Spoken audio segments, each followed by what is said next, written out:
Hi, Vanessa. Hi, Cara. Vanessa, we're going to talk about a topic that's not covered very often in its own right, but actually informs all sorts of healthcare decisions every single day. And so this concept is long distance healthcare. And here's what it means.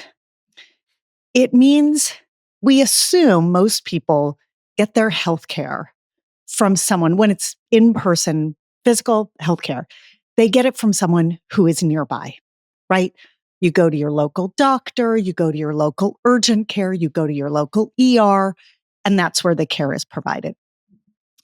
But there are these three ways in which people get their healthcare long distance. And we're going to leave mental health care out of this conversation because that has different rules and parameters and is actually, frankly, I think mental health has done a much better job of figuring out this divide. But for physical health care, there are three scenarios. Scenario one is you've got this specific issue and no one who's local can help you. Scenario two is you do some sleuthing about the thing you're managing and you think you found the very best person for that thing. And even though there are local people who can care for you, the very best person is not local. And scenario three is you're not home when you need the healthcare. You're away. Maybe you got sick. Maybe you got injured and you need to find a healthcare solution that is not your normal local home base. So those are the three buckets that we're going to cover.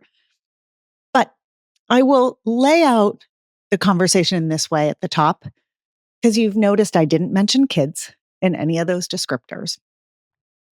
And it's because all of this applies to kids and the care of kids by families and family healthcare providers.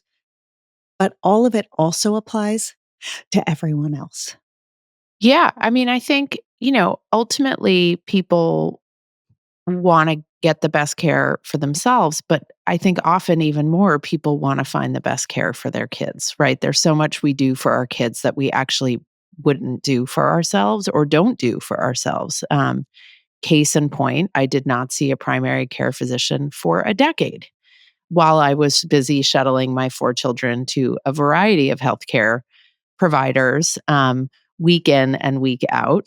And so I think it's an important point that the same measuring stick that we would use to care for our kids, we should also use to care for ourselves. Having said that, as the caregivers, our absence, to travel to these places or to get care in other ways is much more complicated.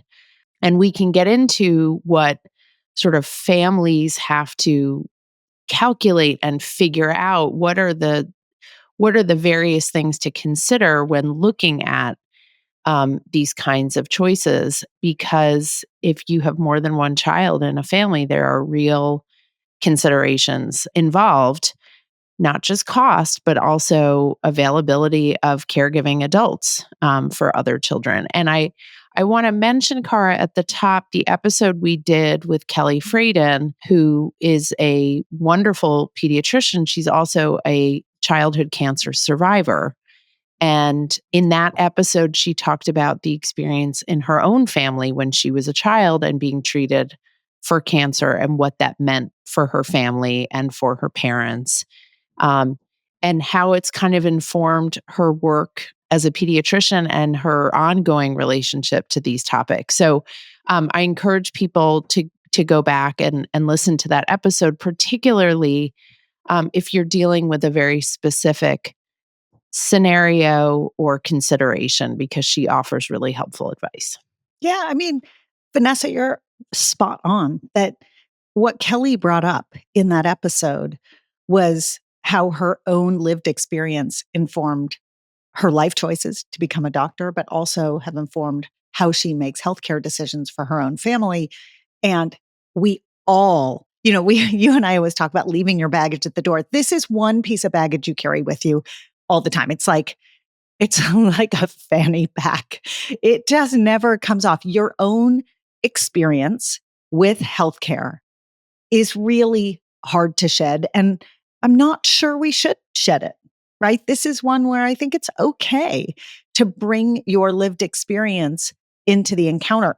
But, mind you, there's a lot of opinion about what does and doesn't belong in the public sphere when it comes to healthcare, right? There are a lot of opinions about who should be weighing in on the benefits of this or the dangers of that. And I don't want that to muddy this conversation. This is not a values driven conversation around that stuff. This is a conversation about literally the where. Like, where do you get healthcare and how do you make those decisions? So let's start with bucket one, right? You've got a specific issue and there's no one local who can help you. This is really common. So for people who live in rural areas, this is frankly the norm. Most rural healthcare is performed by generalists, family doctors who are trained a little bit in pediatrics, a little bit in internal medicine, a little bit in OB/GYN. These are people who take care of all sorts of general problems in really wonderful ways, frankly. But we have this saying in medical school, you can either know a lot about a little or a little about a lot. Mm. And generalists know a little about a lot. They know how to do the first pass. The best generalist in the world knows how to say, I don't know, and how to figure out when to send you to someone. They don't always say those words. So that's sort of one of those baggage things where if you've been in a situation where someone took care of you and I don't know would have been a really helpful answer and it would have saved you a lot of pain and a lot of time, that's very fair to bring that baggage in. But if there's someone who cannot take care of your problem, then you have to look outside of your local bubble. Likewise, you might be in a big city, but you might have such a specific issue, an allergy that is really novel and no one has an immunotherapy or a treatment for it other than just managing it with an EpiPen and some Benadryl and some Band-Aid solutions when you have an allergic response. A cancer diagnosis that is not a common cancer, but that is a rare cancer, a genetic illness, a congenital issue. Congenital means you're born with it, which is kind of genetic, but it's more sort of I think of congenital as sort of a physical issue that, a kid might be born with congenital heart disease where their heart is not shaped in the way that most people's heart is shaped or it does not work in the way that most hearts work. So it is very possible that our listeners, everyone knows at least one person in their life who has contended with something where there is not local care. They're pregnant women who get really thorough and good prenatal care. Some number of them will have something picked up on prenatal ultrasound or prenatal screening that needs to be managed by a subspecialist. They might not have that subspecialist in their area, or they may not have the person who can do the next type of screening study, a higher resolution ultrasound, right? Or whatever the next step is. So there's sort of that logistical hurdle. Maybe the solution, Vanessa, is that if you live rural, you have to drive in to the local big town or city. It may be that you have to drive across the state. It may be that you are managing something that is so atypical that the best care only exists in a couple of sites around the country. And in order to get proper care, you need to travel around the country. And that's a really Cara, big deal. do referrals transfer across state lines? So let's say you have a health plan that requires a referral to see a specialist and your pediatrician is based in New York, but the specialist is in Connecticut. Can that referral cross state lines? Because I know there's restrictions on providing healthcare across state lines. I love that you asked this question because it begs a broader question first, which is who needs a referral, right? You always hear, can I get a referral? Can I get a referral? And it's really insurance plan specific. So there are lots of people who have insurance plans that do not require them to get permission from one doctor to see another. And the insurance will cover the other doctor without that permission. A referral is like, it's literally a prescription to go see another doctor. That's literally what it is. And there are people who pay cash out of pocket to go see another doctor. And they too do not need a referral because they're willing to pay cash and they're not going to put it through their insurance. But there are lots of insurance plans that do require a referral, and they do it because they believe, and they're not wrong, that a generalist who knows a little about a lot can manage a lot of the things that people think they need a subspecialist for. I'll give you an example. Chronic ear infection. Chronic ear infections can be, up to a certain point, managed by pediatricians. You don't need to go see an ENT, your favorite word, otolaryngologist is their formal name. But you don't need to go see one for the first several steps down the road of care for chronic ear infection. So the insurance companies who require referral, and certainly Medicaid-based insurance plans are generally in this bucket, where there's subsidy from the state and from the federal government. They basically say, we want you to go first to the generalist to see if we can save the specialist visit. That causes complications. It's hard for people to get to those doctors, those generalists, and then have to go see a second doctor, especially if people work, if people don't have easy access to transportation, et cetera, et cetera. You can imagine, right? You live in the middle of a rural area. You're trying to get to a doctor who's pretty far away, and you already know you're going to have to see two doctors on 2 different days. Likewise, someone who can't leave work, doesn't have a car, all the things. But that answers sort of who needs a referral. Then there's, what does your referral mean, right? Who can see you? And Vanessa, the laws have changed a lot around interstate healthcare. And that's why I made the comment at the top about mental health care. COVID allowed for this introduction of a tremendous amount of leniency when it came to managing care across state lines. And the reason why is a lot of care was done online. It was done virtually. And if that sounds weird, it takes people a while to know 90% of diagnoses can be made by the history, by the story. A small number, a very real number, but a small number really require someone to put their hands on the patient. But a very large number, you can kind of get a sense very quickly of what's going on when you talk to a patient. So the rules about seeing a doctor not in person, but virtually shifted with COVID for obvious reasons. And then people were spreading out and the insurance rules became very lax. And so, whereas in 2019, I might not have been able to talk to a patient if I'm in California and they are in Montana and they call and they need me to help them. In 2019, the rules were much more strict. And in 2020, the rules got very relaxed and my care was reimbursed in a different way across state lines, and prescription writing changed, and all the rules were constantly changing and evolving. And they have by and large gone back to pre-COVID now, which I am not a fan of. I think this move to get rid of state boundaries for healthcare made a lot of sense, but I'm not a decision maker. And so, unfortunately, what I think doesn't rule, but I know I'm not in the minority here. Most healthcare providers agree. Ultimately, it all comes down to negotiating with your insurance company.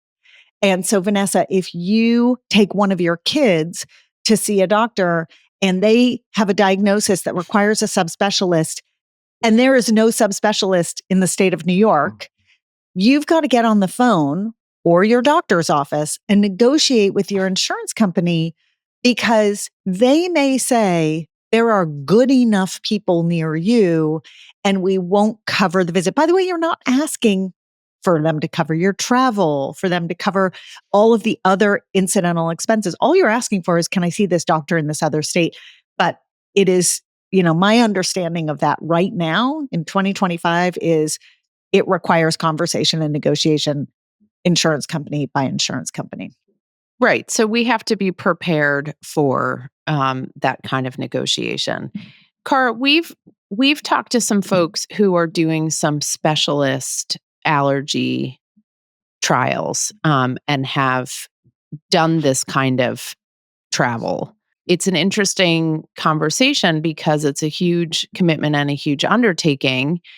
And yet, for kids with life threatening allergies, obviously that's a terrifying experience for a parent and frankly for the kid as they become more and more aware of what that means.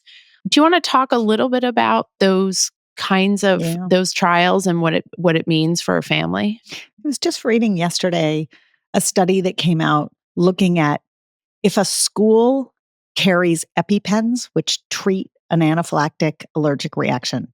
If a school carries EpiPens, it costs a school on average $1,000 a year to have those EpiPens in the nurse's office versus the average emergency room visit for a kid who has an anaphylactic episode at school is $3,000. So $1,000 a year for an entire school versus $3,000 for one emergency room visit. If we're being, math people here, it's bad math not to have EpiPens, right? These allergy trials that you're talking about take it a step further. Instead of treating an anaphylactic allergic episode with a medication, being on a trial where you use immunotherapy in order to prevent an allergic reaction, you actually don't have an allergic reaction at all. You don't have to use the EpiPen, and you definitely don't have to go to the ER. And these trials have been ongoing for decades at this point. It started with allergy shots, and those have been around. I think allergy shots have been around, at least 40 years, maybe 50 years. Yeah, I got allergy shots when I was, standard. 10 or so. Standard. Yeah. And I think they were standard then, Vanessa, by the time you got them.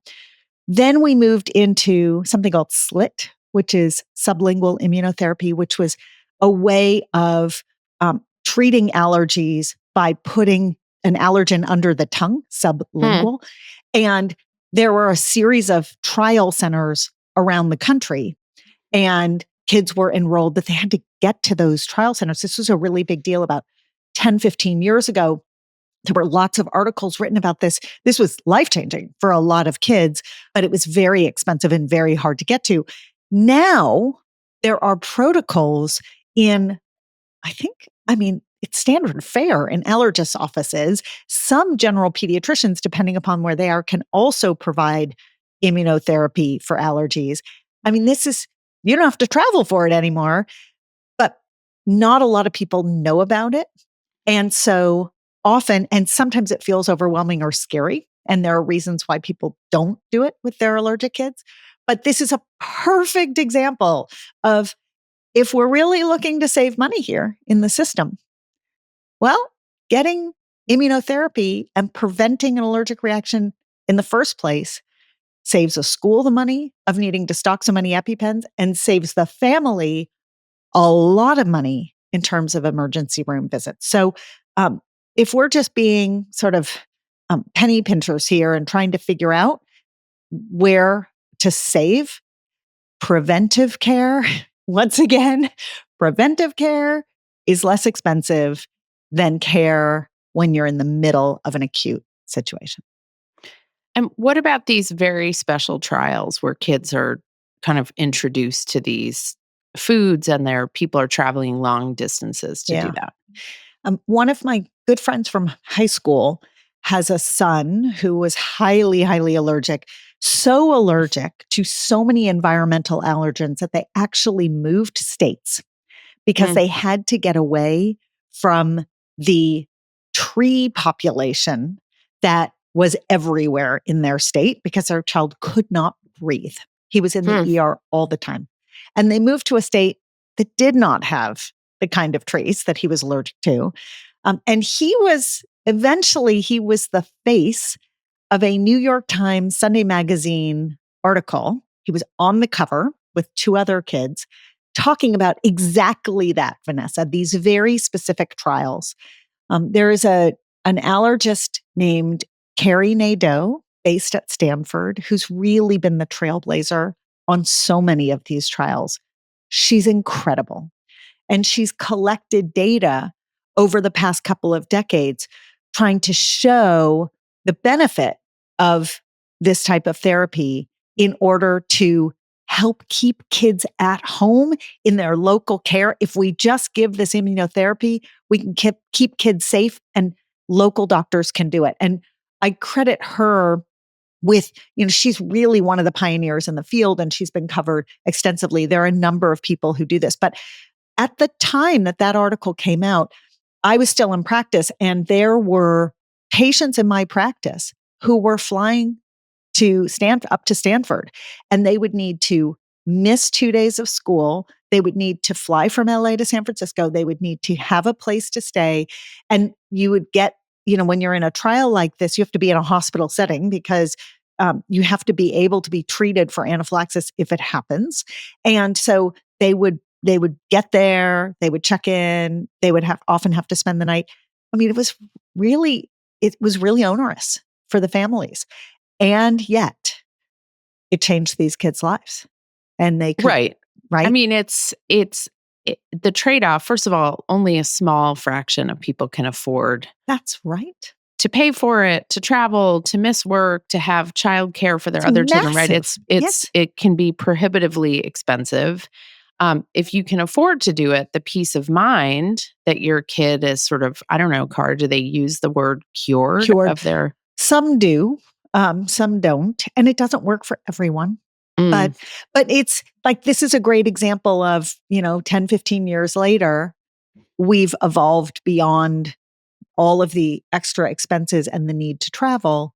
And now here we are with a standard of care that is local, that you right. can get. It is the perfect example of this first bucket, which is, in the early 2000s, there was no one who could take care of you if you had an anaphylactic allergy to fill in the blank.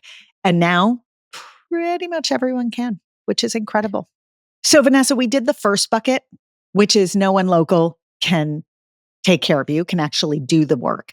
Now we're going to go to the second bucket that causes people to travel for healthcare, which is you think you found the best person, right? That there are people in your area who can do the care, but is there someone further away who can do it better? And I mean, I can only imagine that you've had these conversations in your family, whether it's about kids or about adults. I know I've had them in my family. There's all these questions like, who is, all caps, the best? Yeah, and everyone has an opinion on it, right? No matter who's being treated. Although sometimes it feels like when a child's safety is at risk, the stakes are higher, although most people are a lot less knowledgeable. And the pool of specialists feels like it's smaller. Like everyone knows that one specialist, that pediatric specialist in that field, or there's a few, and of course, everyone has an opinion about it. Um, and it's hard because when you're under stress and you're worried about something, getting lots of different opinions from lots of different people coming at you at a moment when you feel vulnerable or not all that balanced to make a really, I don't want to say good decision, but to make a decision based on all the facts, it can be really hard. And so, you sort of like, some people take whatever the last opinion was that they heard and they go with that. Some people deliberate and feel sort of paralyzed by all the people who are telling them they know the best and this is the way to go. And so it can put people in a really tough spot. I mean, have you ever been in a conversation, Vanessa, where someone who is not in healthcare is emphatic that they know the best right person for you to see? Yeah. I mean, I feel like that's Every day. always the opinions I Right. get. It's like people not in healthcare. And listen, we all have our villages, right? We all Right. have our people who we turn to and we ask for advice, and there's always that friend who seems to like know. It doesn't matter what the subject is, but like they always have the guy. And so, I don't spend my time and energy sort of doing those kinds of investigations, and other people do. But yes, I think there's always that person, and they're usually not in healthcare. And And sometimes they're right. sometimes they're right because it's Yeah. personal experience or things like that. Also, if you're getting advice from someone who is in healthcare versus someone who's not, their measuring stick might be different. So, like a non professional might be more concerned about bedside manner, right? That may matter more. Whereas a healthcare professional might be more concerned with like the outcomes from that particular physician and sort of what they know about them as a That's practitioner. exactly right. That's exactly right. And this this comment might get me in trouble, but I'm going to say it anyways. You're like, bring it. I'm like, But okay. I'm excited. We used to have a saying, and I'm sure lots of other doctors do, that the patient never knows if they're getting the A team, the B team, or the C team. Like once you're in a doctor pipeline, you tend to get the referrals that doctor makes. And you, as the patient, really don't know if you're being captained by the A team, the B team, or the C team. And likewise, when you get feedback from your friends in your village, you actually don't know if they're referring the A team, the B team, or the C team. And often they don't know either. And it all has to do with exactly what you described, which is sort of what does someone value? Do they value Mhm. the interaction? Do they value the outcome? And it gets complicated. It does get complicated. I would say one of the things that people often don't think about until they're in it, they do sleuthing. They find the best person. I found the best allergist, the best ENT, the best orthopedist, right? And now their pediatrician has not referred them to that Mm. person, and they're at a crossroads. Do they tell their pediatrician? So many people self-refer. We did a social media post about this because so many people self-refer to specialists, right? And the specialist's happy to see them. And, usually, like, again, depending upon the insurance situation, if you don't need a referral written out by your doctor, well, you can just call, make an appointment.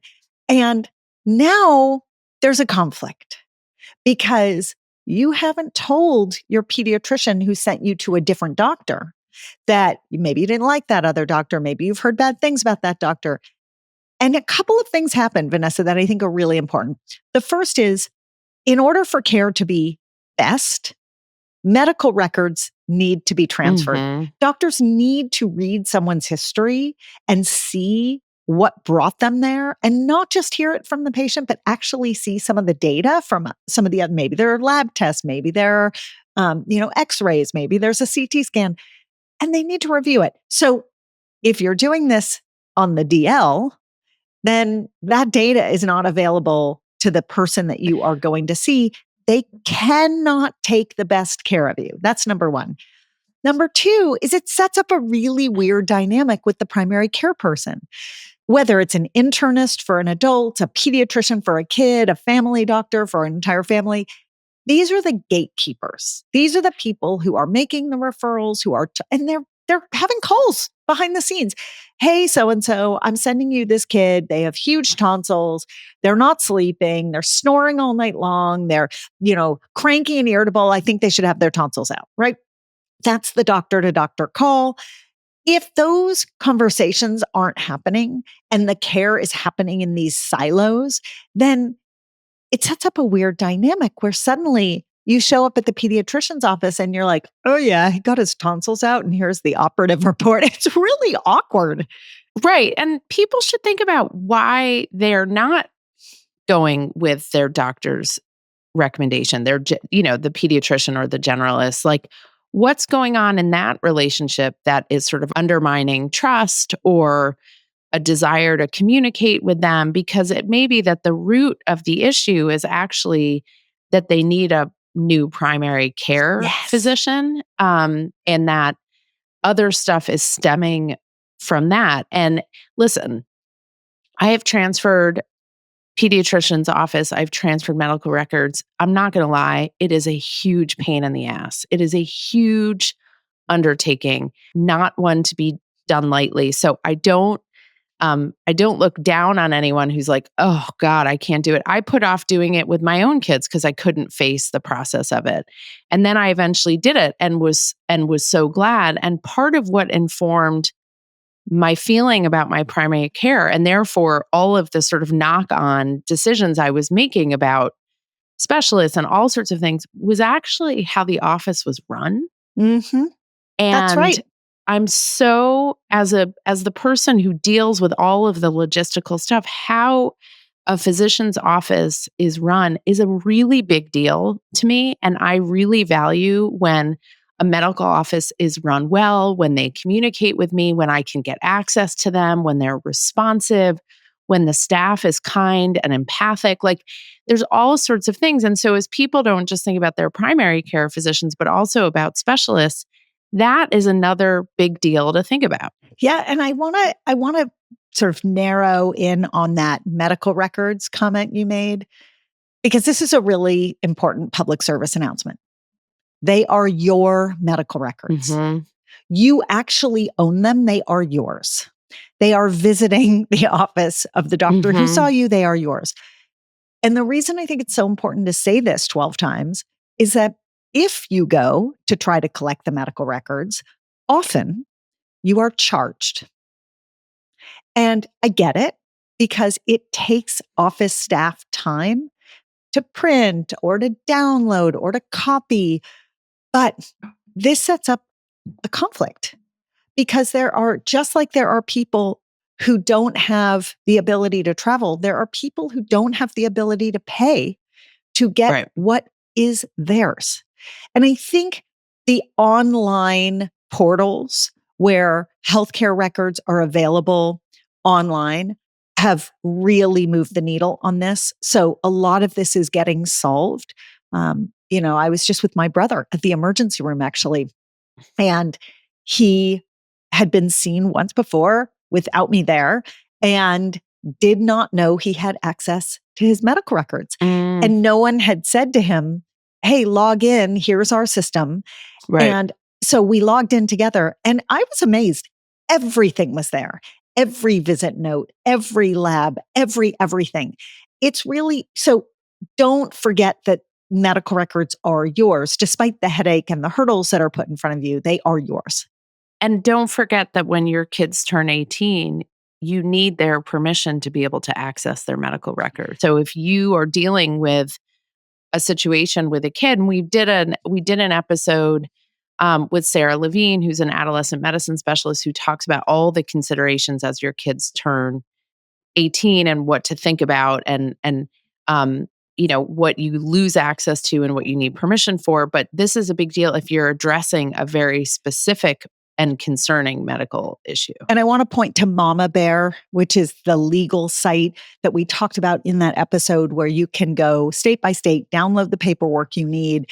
And it essentially, when your kid turns 18, it's a series of notarized forms that you can all fill out that grant you, with your kid's permission, access to their medical records, which some kids don't want to give their parents access, but most kids, when they understand the implications of no one being able to help them when they're not necessarily in a position to make good, smart decisions for themselves, they're very happy to share that.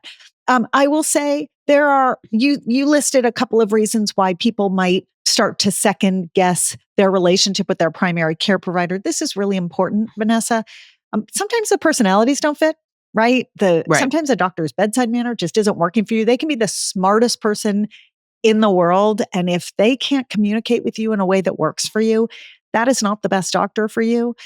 I have had so many calls with people who talk about when a doc says something that either lands wrong or is completely insensitive in front of a kid. Mhm. And you've talked about this in the context of growth charts and weight gain in particular. Like, it is completely fair to have an experience in a room with a doctor and then have your kid leave and your kid say, That felt horrible. And for you to say, you know what? That's the straw that broke the camel's back for me. Right. I think I have to find other care. That is fine. That is appropriate. So, another reason you might seek a different doctor or a second opinion is you're being told what to do and it's not working. That's really common. Like it's just not doing what it's supposed to do. Or go back to the village, other people are doing other things and you're starting to feel like, I wonder if I should try these things. And you bring it up and you're kind of shut down or shut down. And I get it. Doctors have such limited time in the office, but it's really important for you to feel like you can be in conversation with the person who's taking care of you. If you're relying upon TikTok videos to diagnose a problem or to treat a problem, you're with the wrong doctor. So one thing that we often don't think about when we're traveling with our kids or kids are traveling on their own is access to healthcare. I had a situation last summer. My daughter was on a program and was in Eastern Europe, and needed to see a doctor. And it turned out that the program she was on had, a list of doctors and someone could take her and all of that. But if we had been there alone as a family, or if she'd been traveling on her own, it would have been a much more onerous and challenging thing. And again, she was on a program, so she had health insurance coverage through that program. But like, I don't even know when my family travels if we have insurance coverage when we're out of the country. Right. So this is that third bucket. You're away from home and you get sick or you get injured, and what do? Really important to know that there are some credit cards that will provide travel insurance when you use that credit card to book travel. So probably the most well-known among them, but by no means the only one, is the American Express Platinum card. But a lot of people will opt for that card because of its insurance coverage for international trips. But you have to purchase your plane ticket on that card, and you have to purchase your travel on that card in order to get the benefit. But it is absolutely worthwhile. If you've never done this before, go pull any credit cards you have in your wallet out and take a deep dive and understand what are the travel insurance coverages, domestic and international, and think about what credit card am I going to use going forward. Maybe it's not so great to get 5 times points to book a flight on one credit card when another one gives you insurance, right? It's a great benefit. The other is there are companies that actually provide international travel insurance. And you can look them up online. There are a lot of them. Travel agents who have largely been sidelined with people booking their own travel online. Travel agents can be really, really helpful here. They can connect you with these services and help you figure out what you need. I can't emphasize enough how important this is. When my little brother, had graduated from college, he got a fellowship to travel around the world for a year. It was the most amazing thing. And on one leg of his trip, he ended up in Chiang Mai. And he is, calling us. He is living on the beach.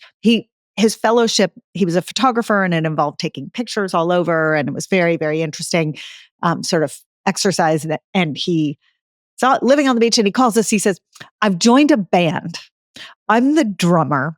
I think I'm just going to stay in this tent and live on this beach for a long time. And we're thinking, oh boy, I don't know where this is going to go. And about 5 days later, we get a call, and he says, I'm in the emergency room. I got a spider bite and I think it's infected. And here he was, not just halfway around the world, but halfway around the world. And it turned out very sick with a very serious infection.